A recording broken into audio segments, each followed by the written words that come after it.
Bonjour à tous et bienvenue dans cette nouvelle vidéo MAMS. Alors vous n'êtes pas sans savoir que les agriculteurs sont remontés comme des coucous. Et là il est donc question de plus en plus d'aller bloquer la capitale. Et surtout un point stratégique de la capitale qui s'appelle Rungis. Donc c'est un article de France Info qui a été édité le 27 janvier 2024. Donc je vais vous le partager. Donc appel à bloquer Rungis, il ne faut pas se tromper de cible. Ça ne va pas rendre service à la filière, met en garde le syndicat des grossistes en fruits et légumes. Les syndicats agricoles appellent à faire le siège de la capitale à partir de lundi. Le marché de Rungis est notamment ciblé par ce mouvement en colère des agriculteurs. Ah bien lundi, hein.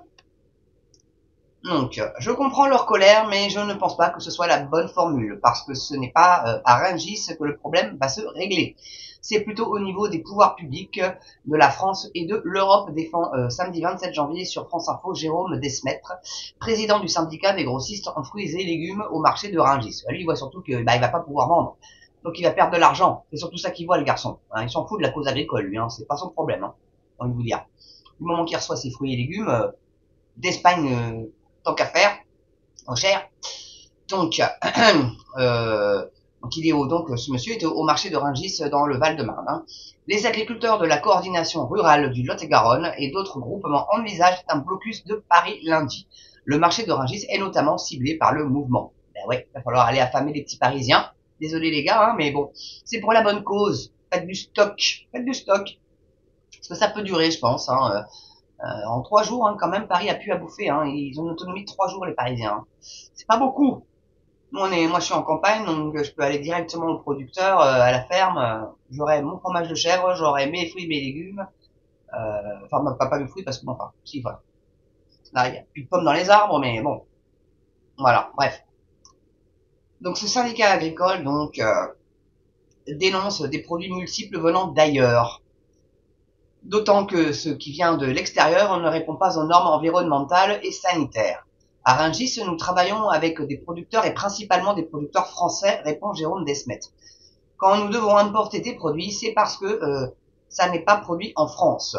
Comme pour les oranges, les clémentines, les pamplemousses, les avocats, les mangues, etc. Sauf qu'il me semble qu'il y a du citron à Menton, donc il y a de l'agrumes quand même en France. Et puis moi j'ai vu des orangers aussi du côté basque. Il y a des orangers, alors certes, probablement pas suffisamment pour nourrir toute la France, mais il y en a. Donc il suffirait de faire des orangerais dans le sud-ouest, dans le sud de la France. Voilà, moi je sais pas, après, on pourrait. Et comme les avocatiers, on pourrait. On les manque peut-être pas, je sais pas. Mais les pamplemousses, tout ce qui est agrumes, les clémentines, merde quoi, la clémentine corse. Corse, c'est la France, non? C'est ce que je sache. À moins que l'histoire de nuit italien et qu'on l'aurait pas su. Bon, ouais. Et dis donc forcément, les habitudes alimentaires font qu'il y a un certain nombre de produits qui viennent de l'extérieur. Donc forcément, ça va être le consommateur qui va être culpabilisé. Bah vous voulez avoir des avocats, bah oui, bah faut pas vous plaindre.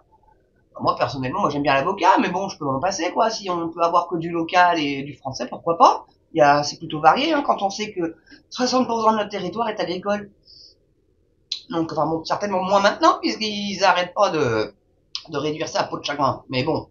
Donc à Rungis, il y a une approche environnementale remarquable et des produits contrôlés. Je comprends qu'ils veulent essayer de bloquer Paris parce que les décisions se prennent à Paris. Mais le choix de Rungis n'est pas le bon, car bloquer Rungis, c'est bloquer la distribution des fruits et légumes, notamment ceux qui viennent de France. Ouais, mais enfin les gars, ils sont sur leur tracteur à bloquer, donc de toute façon, t'auras rien en fait. Et puis bon, bah Rungis, il n'y a pas que les fruits et légumes, il me semble bien que c'est le plus grand marché d'Europe, Rungis, donc il y a la viande, il y a le poisson, il y a tout ça. Bon, donc, le ventre de Paris, c'est Rungis. 60% des produits passent par Rungis. Ça fait 34 ans que je travaille à Rungis et je n'ai jamais vu le marché bloqué. Les pouvoirs publics ont toujours été attentifs, poursuit Jérôme Desmettre. On a un peu de stock, on ne peut pas tenir très longtemps. J'espère que les pouvoirs publics vont trouver une solution pour nos amis agriculteurs partout en France, avec lesquels nous sommes solidaires. On est de leur côté, Rungis, c'est un symbole. Cependant, il ne faut pas se tromper de cible, et ça ne va pas rendre service à la filière, dénonce Jérôme Desmettre.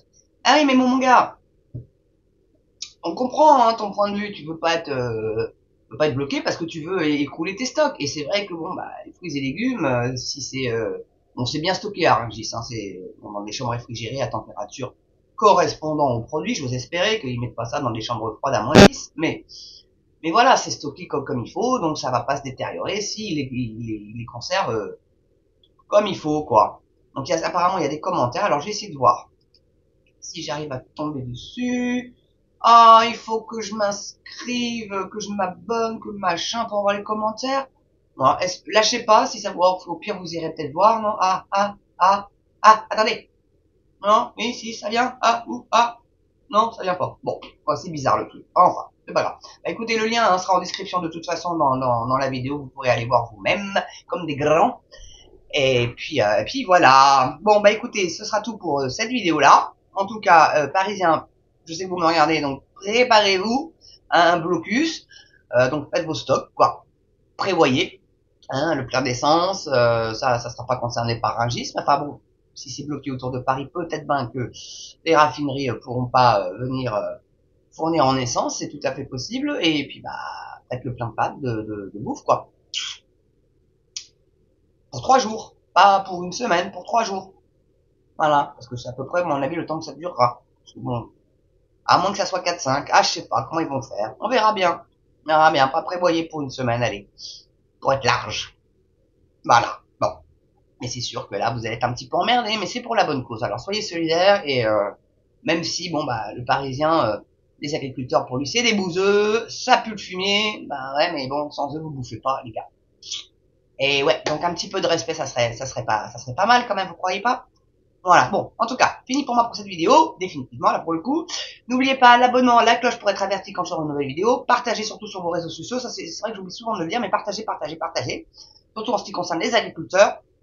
Et puis bah le petit don si vous pouvez bien évidemment, et puis vous pouvez souscrire aussi pour avoir des petits avantages. Vous avez 3 formules, hein, copain, ami, amour. Vous choisissez celle qui vous correspond mieux. En tout cas, moi je vous dis à très bientôt sur une prochaine vidéo MamsTV et surtout prenez soin de vous. À ciao.